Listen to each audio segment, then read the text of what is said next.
Hey guys, it's Layla from Ignite, and in today's video I'm going to give you my top 3 tips for maximizing your results in comprehension for section 1 of the common module, which is human experience, for all students out there who are doing the new HSC syllabus.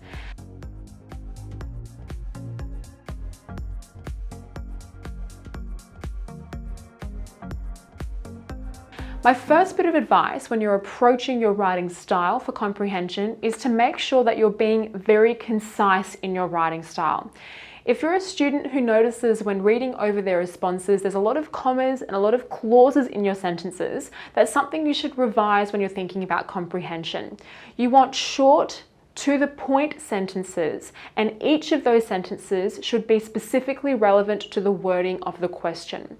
It's actually quite common when reading through responses that students submit that in their first sentence of comprehension, they actually put forward very general statements about human experience that actually aren't relevant to the question. And I think the reason for them doing that is they're still kind of working out what their argument is as they start writing.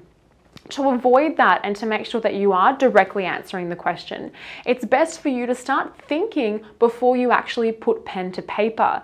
A nice, proverb that you could think about here is time spent thinking is never time spent wasted.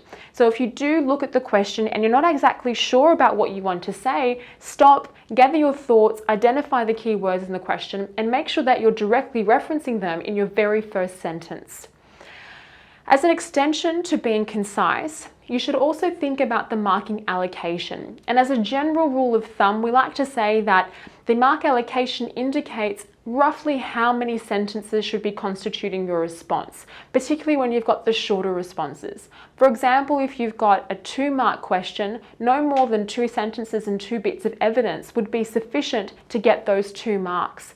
Students have a tendency to overwrite to guarantee that they're going to get those marks, but the reality is that the disproportionate time spent on that question actually detracts from marks either later on in the comprehension, or because of that unnecessary time spent wasted, it'll take away from the clarity of your writing in the essay section.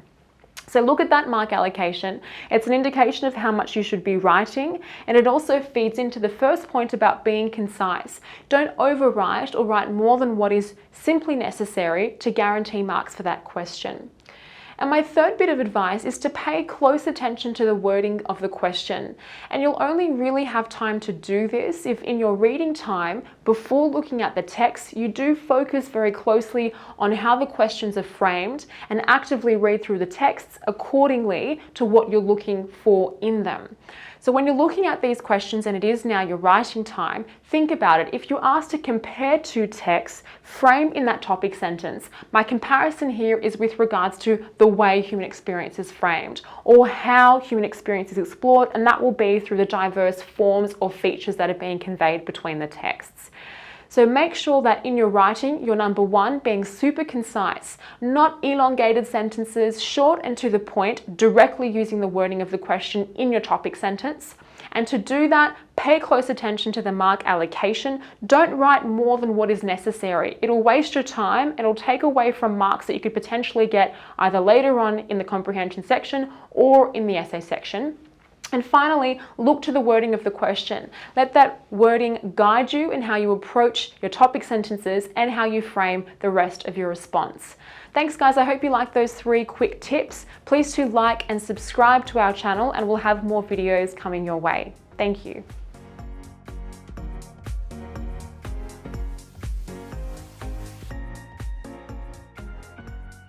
Hey guys, thank you so much for watching. If you do like the content, subscribe to our channel and we'll have more videos coming your way.